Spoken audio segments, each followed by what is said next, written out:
afternoon, I think. I think it's afternoon almost. I walked. I'm tired. Ooh, I worked on the computer. I'm trying to work on computer stuff and it's really hard. Ugh. It's like, ugh. I don't even know how to explain that. Other than I can really get mixed up. I'll just go on and on, so I won't do that. June 6th. Be yourself. Especially do not feign affection. Neither be cynical about love. For in the face of all aridity and disenchantment, it is as perennial as the grass. It's smelling funny over here. The roof. Must be checking stuff up here. Oy. This is going to take a long time. Let's keep going. Desiderata is Latin for things that are desirable. What is more desirable than love and to be loved? The poem Desiderata is a lesson in love, which includes avoiding being cynical or phony. We can't have love or be loved if we are inauthentic. As phonies, we may long for, but feel undeserving of, love. If we don't love ourselves, no one's love can reach us. If it did, we would reject it anyway. No one wins if we fake love. Even in recovery, we still want approval. What's different now is that we won't go to any lengths to get it. There was a time when we would say or do almost anything to get what we wanted. Offering love to improve the chances of reciprocation isn't sincere. Today we look at the steps or any code that we live by in recovery and see that we are to be kind and wish others well. Accepting love from others is its own challenge for us too. Unconditional acts given and received can be habit forming. Many of us felt ashamed and unworthy of love. We went through life acting, always afraid that people would discover we were frauds. Boundary issues are just a given when we don't respect ourselves. We hear people who need love the most deserve it the least. We might remember not being easy to love when we were new, but people reached out to help us anyway. By following the examples of others, we learn to love. We meet our needs because we deserve to have our needs met. We show up and are present to those around us. They deserve love too. Am I cynical about love? In what kinds of situations do I feel natural? When do I fake it?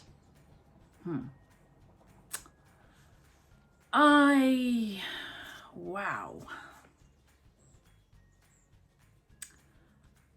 Okay, so I noticed when, I'm sorry, it's loud.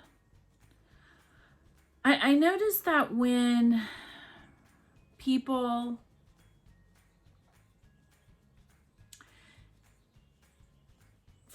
in my example, I'll just give you for me. When I didn't live up to the expectations that were given to me by Jehovah's Witnesses, like live up to those expectations, I didn't feel worthy of love, right? Undeserved kindness is what we're always taught about. Undeserved kindness. Sorry, I'm trying to move. And so it doesn't match us actually ever even having love for ourselves, right? Because we're never gonna meet the expectation of some imagined thing or entity that is never happy with what you give. So I always found that I was striving to be a better at loving, better at loving the world, better at loving my husband, better at loving my children, better at loving my God. It was always, I had to strive to do more. Did I feel worthy of love? No, I didn't. It was hard. And there was a condition It was always conditional. It was not unconditional. It was conditioned. It came with conditions. I mean, my mom was a perfect example of who somebody I wanted her to love me. I would have done anything. And she just wasn't ever going to love me the way I wanted her to love me. And the way that all parents are supposed to love unconditionally. But it wasn't just my mom that had this problem.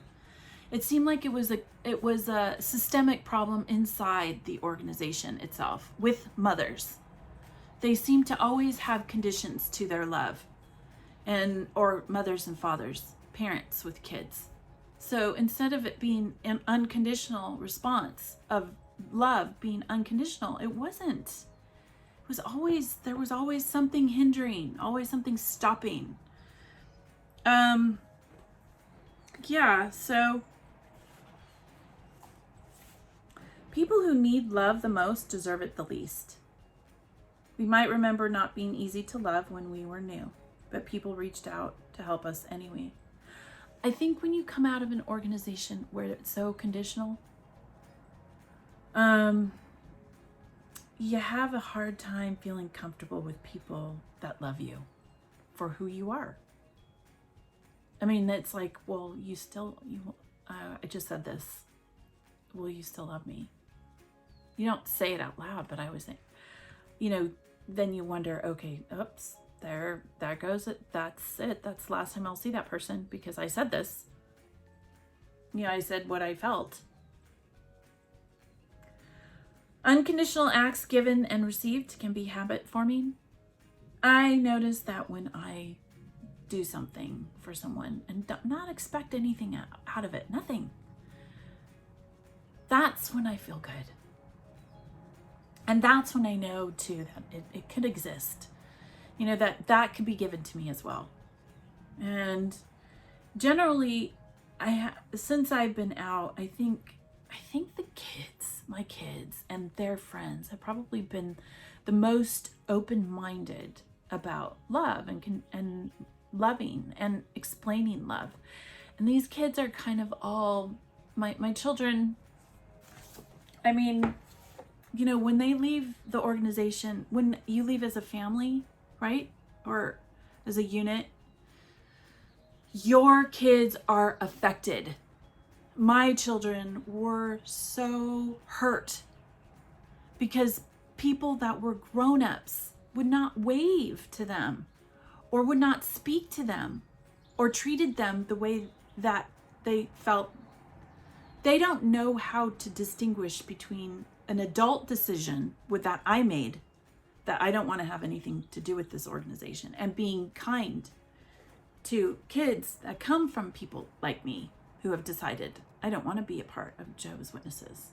They treat them like they would treat an adult. And that's an adult treating them like that. So it's just like, it doesn't even make sense.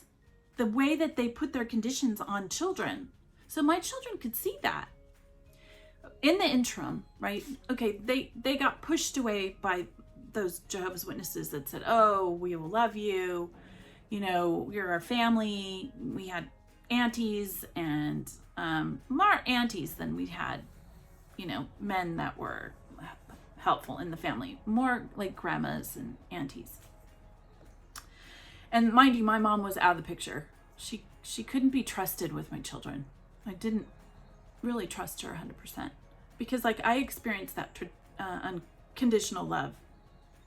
And I really didn't want, I could see that she was making inroads, even with my children being very young. She was kind of doing the same thing. And I felt uncomfortable. My children made friends with the outside world after we left. Mostly the neighbor kids. And the neighbor kids were all sorts of different kids. So they had Christian background, some of them, Catholic background. Catholics believe they're Christian, but whatever. And then people who were just not interested in religion, that's fine. I think the kids are what have showed me that, the importance of being kind and loving, regardless of what they believe in, right? And because kids are kids, they're open-minded, they don't have conditions. It's the parents that do.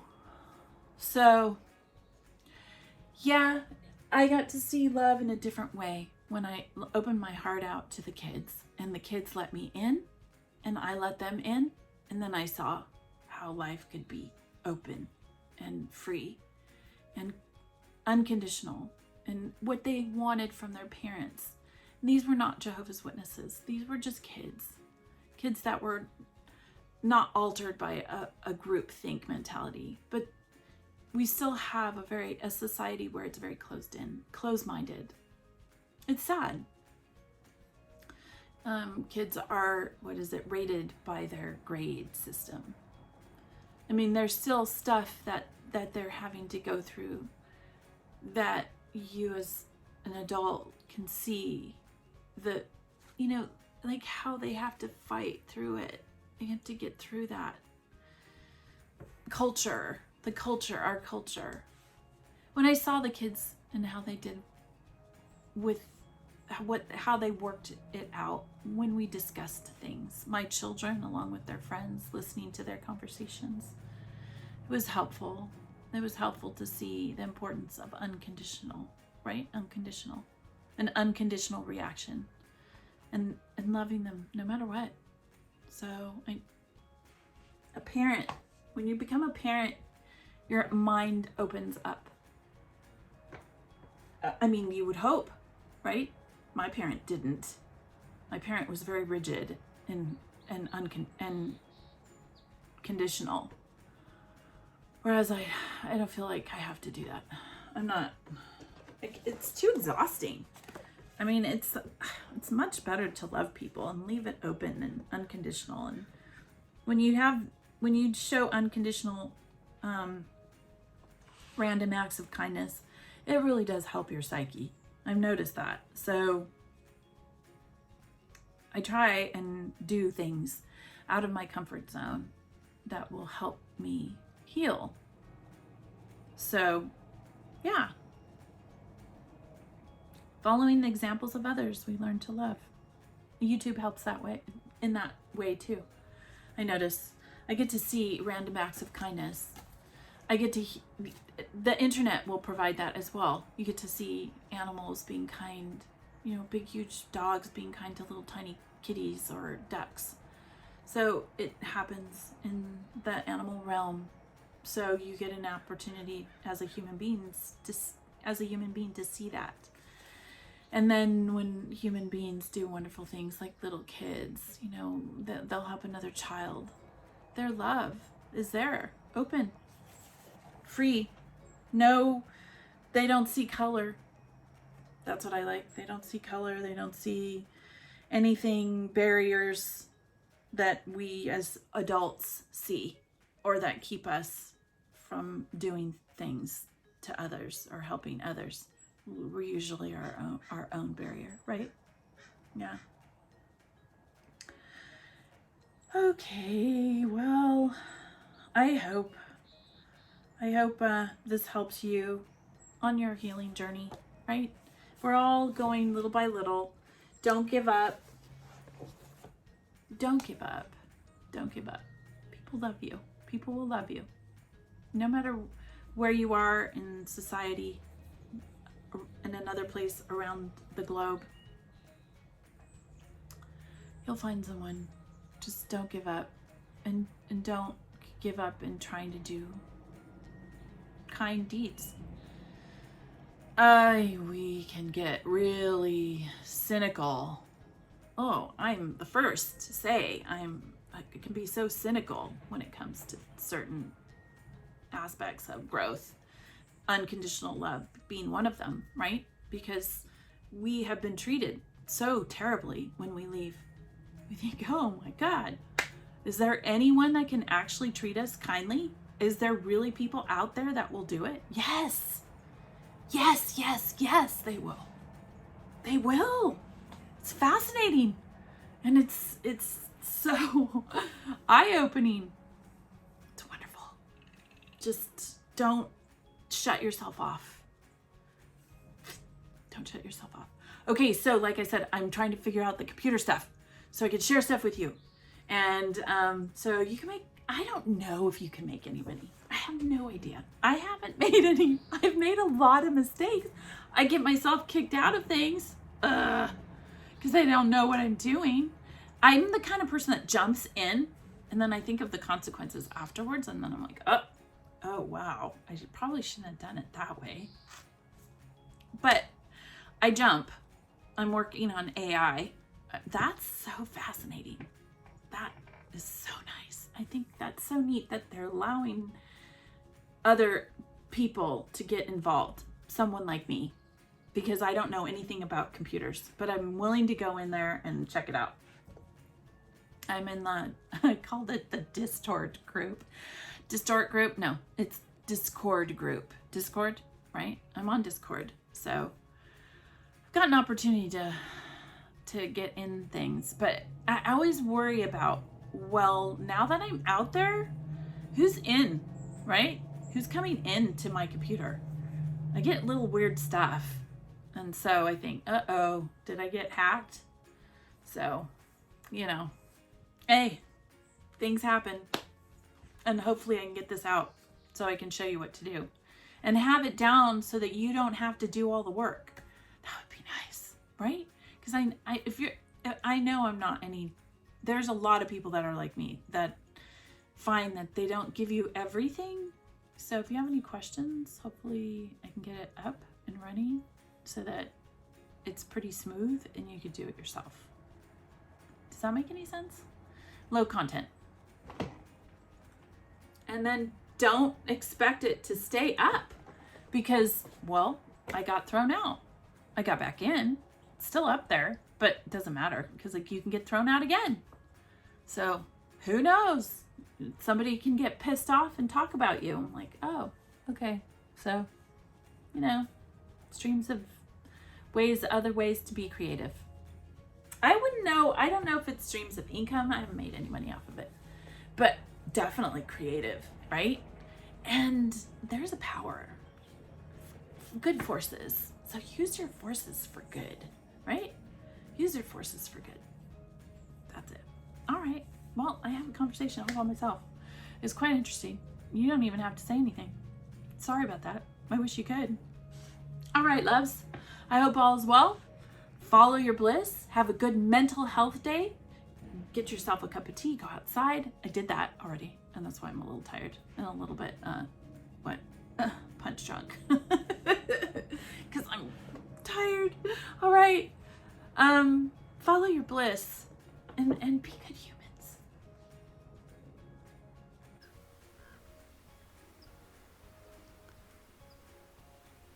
We're having blue sky today. This is a really pretty plant. I don't really know what this is exactly. Can you see the blue sky? It's trying so hard to crack through. It's been dreary over here in California, or in my part of California. It's been really very wet and yeah. So this is pretty. On my walk, I like this. It's so beautiful.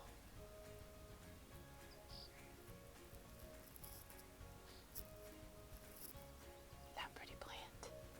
There's lots of activity, and you can hear the bees, and they're really going. It seems like they're waking up right now. In the mid-afternoon, it's so loud out here with bees. Thanks for letting me share. Have a good mental health day. I